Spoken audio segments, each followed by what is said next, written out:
Hello viewers, নিয়ে এলাম আরেকটি নতুন রেসিপি আপনাদের মাঝে, পেঁপের রেসিপি। আপনারা যদি এই পেঁপের রেসিপি খান তাহলে খাসির মাংস, গরুর মাংস, ইলিশ মাছ ভুলে যাবেন। এই রেসিপিটি যারাই একবার খেয়েছে তারাই মুগ্ধ হয়েছে। ঘরোয়াভাবে পেঁপের রেসিপি যারা খাননি অবশ্যই একবার হলেও ট্রাই করুন, দেখবেন যে কতটা লোভনীয় হয় এই পেঁপের রেসিপি। দেশ ও বাহিরে এই রেসিপিটি খুবই জনপ্রিয়। আমি মনে করি এই রেসিপিটি একবার হলেও আপনাদেরও খাওয়া উচিত।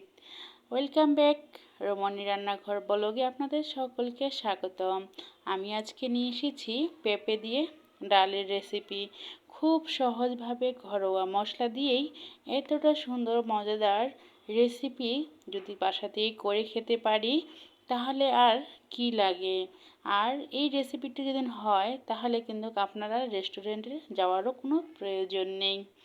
আশা করতেছি আজকে রেসিপিটি ভালো লাগবে। আমি এখানে একটা পেঁপে নিয়েছি মাঝারি সাইজের।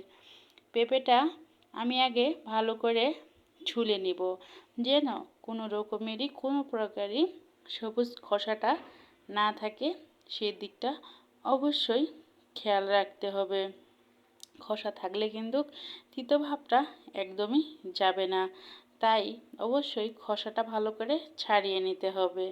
আমি দেখুন বন্ধুরা, খুব সহজেই কিন্তু পুরো খোসাটা ছাড়িয়ে নিলাম। ভালোভাবে পানি দিয়ে ধুয়ে পরিষ্কার করে নিলাম। নেওয়ার পরে এখন আমি ভালোভাবে কেটে নিব। আমি আগে মাঝখান দিয়ে দুভাগ করে নিলাম পেঁপেটাকে। পেঁপেটা দুই ভাগ করে নিয়ে আরও একটু ভালো করে ধুয়ে পরিষ্কার করে নিলাম, যেন ভেতরের ময়লাগুলা সম্পূর্ণভাবে পানির সঙ্গে ধুয়ে চলে যায়। এখন আমি পেঁপেটাকে 3 ভাগে ভাগ করে নিব একটা ফালি। তো 3 ভাগে এভাবে সাইড করে ভাগ করে নিলে তাহলে তরকারির যে আমি কাটবো যে সবগুলাই সমানভাবে হবে, সবগুলা পিসই সমান হবে। তো আমি দেখুন এইভাবে কেটে নিচ্ছি সবগুলো। আমি কিন্তু একে একে সবগুলো পেঁপেই কেটে নিব। আর বন্ধুরা, আপনারা অবশ্যই একবার হলেও ট্রাই করুন। যারা ভাবেন যে পেঁপের তরকারি ভালো লাগে না তারা অবশ্যই একবার হলেও ট্রাই করবেন। ট্রাই না করলে কিন্তু খুব বড় ভুল করবেন। আমি সব সময়ের জন্য সাজেস্ট করব, যেমন পুষ্টিতে আছে তেমন কিন্তু খেতেও মজা আছে। পেঁপে বা ডাল দুটোই পুষ্টিতে ভরপুর, তাই অবশ্যই একবার হলেও কিন্তু ট্রাই করে দেখেন, ভালো লাগবে। আর যখন ভালো লাগবে তখন কিন্তু এর স্বাদ ভুলতেই পারবেন না, তখন দেখবেন যে রেগুলার আপনি মাঝের মধ্যেই এটা তৈরি করে থাকবেন। আমার পেঁপেটা কাটা হয়ে গেছে।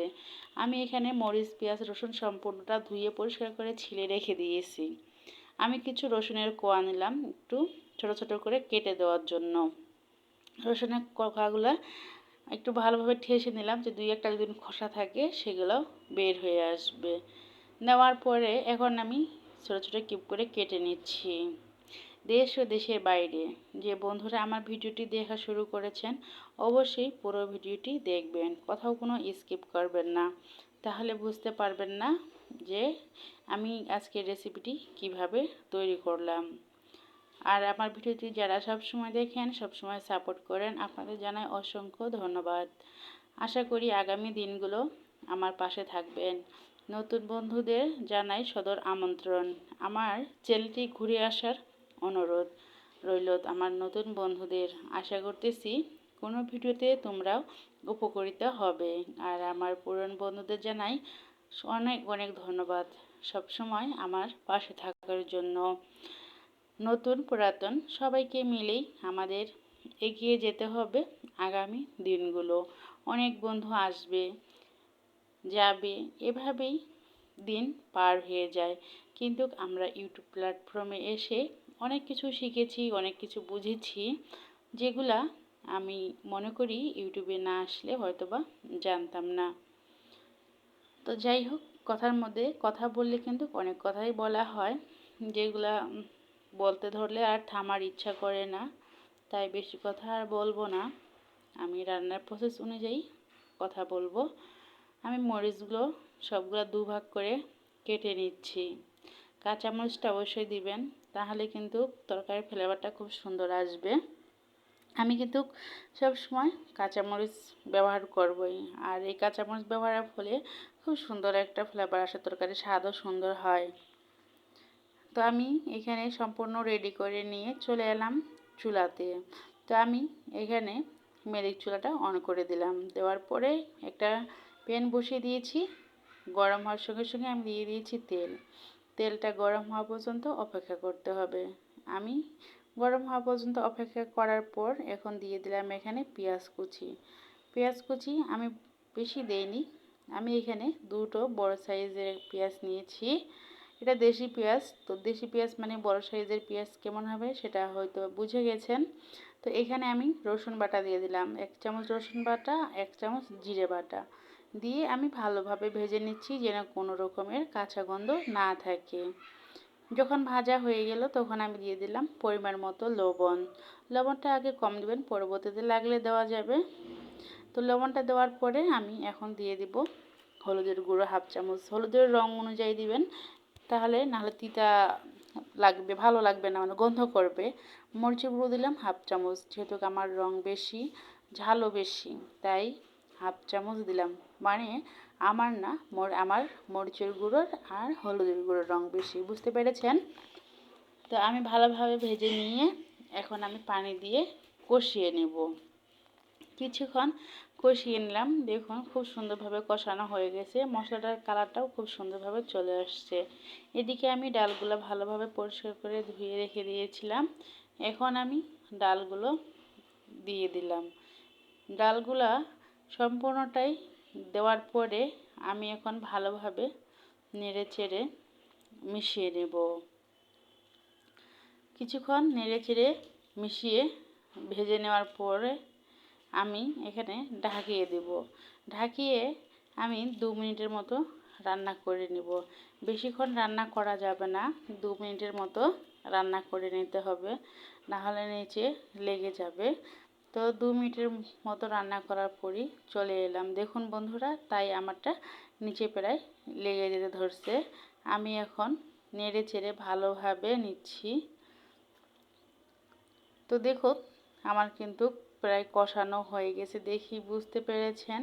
অতিরিক্ত লেগে গেলে কিন্তু তিতো হয়ে যাবে। যাক, তো ভালোভাবে যখন কষানো হয়ে গেছে, তো এখন আমি এখানে পানি দিয়ে দিব ডালটা সেদ্ধ হওয়ার জন্য। যখন পানি দিয়ে আমি এখন ডালটার উপরে দিয়ে দিব কয়েকটি কাঁচামরিচ। কাঁচামরিচটা ঝাল, আপনারা ঝালের জন্য কাঁচামরিচটাও ব্যবহার করতে পারেন, শুকনো মরিচটা কিন্তু না ব্যবহার করলেও পারেন। আমি দিয়েছি শুকনো মরিচটা শুধু একটু কালার করার জন্য। আপনারা যদি পুরো কাঁচামরিচ দিয়েই রান্না করেন তাহলে কোনো সমস্যা নেই, কিন্তু কাঁচামরিচটা দিতেই হবে। তো দেখুন অনেকটাই কিন্তু সেদ্ধ হয়ে গেছে, দেখে বুঝতে পেরেছেন। তো এখন আমি পেঁপেগুলা দিয়ে দিব। কিছুক্ষণ নেড়ে চেড়ে নেওয়ার পরে আমি এখন পেঁপেগুলো দিয়ে দিলাম। পেঁপেগুলো দিয়ে ভালোভাবে মিশিয়ে নিতে হবে আগে। অবশ্যই সুন্দর করে মিশিয়ে নেবেন, না হলে কিন্তু খেতে ভালো লাগবে না। আর ভালোভাবে যদি না কষানো হয় তাহলে মজাও করবে না। তাই অবশ্যই ভালোভাবে আগে কষিয়ে নেবেন। তো দেখুন আমি কিন্তু অনেকটা সময় ধরে কিন্তু পেঁপেটা আর ডালের সঙ্গে কষিয়ে নিচ্ছি। আপনারাও অবশ্যই অনেকক্ষণ কষিয়ে নেবেন। এখন আমি ঢাকিয়ে 2-3 মিনিটের মতো রান্না করে নিব। চলে এলাম, এখন নেড়ে চেড়ে দিচ্ছি। ভালোভাবে নেড়ে চেড়ে দিব যেন লেগে না যায়। যেহেতু ডালটা সেদ্ধ হয়ে গেছে, ওই হিসাবে খেয়াল রাখতে হবে চুলার জালটা, যে মিডিয়াম বা হাই আপনারা যদি বাড়িয়ে দেন তাহলে কিন্তু অনবরত নেড়ে ছেড়ে দিতে হবে, আর যদি লো করে দেন তাহলে কিছুক্ষণ পর পরও নেড়ে ছেড়ে দিলে সমস্যা নেই। তো আমি কিন্তু প্রসেস অনুযায়ী দেখিয়ে দিচ্ছি।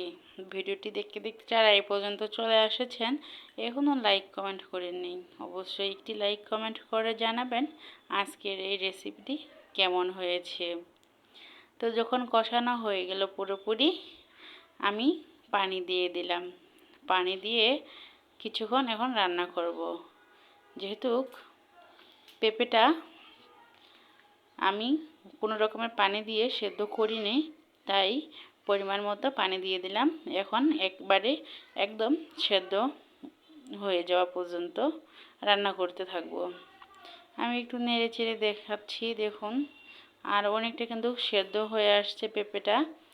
হ্যাঁ, পেঁপেটা খুবই ভালো ছিল, খুব সুন্দর খেতেও হয়েছিল, মজার। দেখুন অনেকটা কিন্তু সেদ্ধ হয়ে গেছে। নেড়ে ছেড়ে দিয়ে ভালো করে আমি এখন আবারও কিছুক্ষণ রান্না করে নেব। কিছুক্ষণ পর চলে এলাম। দেখুন বন্ধুরা, কালারটা কিন্তু খুব সুন্দর আসছে আর মোটামুটিভাবে কিন্তু রান্নাটা প্রায় শেষের দিকে। আমি এখানে জিরে, রসুন, পেঁয়াজ আর দুটো শুকনো মরিচ ভেজে বাগারে দিয়ে দিলাম। আপনারা কি বলেন এটাকে জানি না, তবে আমাদের এখানে বাগারে বলে। তো বাগার দিয়ে দিলাম, দিয়ে কিছুক্ষণ এখন নেড়ে চেড়ে দিয়ে মিশিয়ে নিলাম। দেখুন কালারটা বন্ধুরা কতটা সুন্দর লোভনীয় হয়েছে আর সিদ্ধ হয়েছে একদম মোমের মতো। ডাল তো আগেই সিদ্ধ হয়ে গেছে, দেখে বুঝতে পেরেছেন। আর পেঁপেগুলোও খুব সুন্দরভাবে সিদ্ধ হয়ে গেছে, মাশাআল্লাহ খুব লোভনীয় হয়েছিল। তো কেমন হয়েছে আমার রেসিপিটি বন্ধু? এরকম নতুন রেসিপি যদি পেতে চান অবশ্যই কমেন্টে জানাবেন। যারা এখনও সাবস্ক্রাইব করেনি প্লিজ আমার চ্যানেলটি সাবস্ক্রাইব করে বেল আইকনটি বাজিয়ে দিবেন, তাহলে ভিডিও ছাড়ার সঙ্গে সঙ্গে আপনার কাছে নোটিফিকেশন চলে যাবে। আজকে এই পর্যন্ত, সবাই ভালো থাকবেন, সুস্থ থাকবেন। আল্লাহ হাফেজ, আসসালামু আলাইকুম, টেক কেয়ার এভরিওয়ান।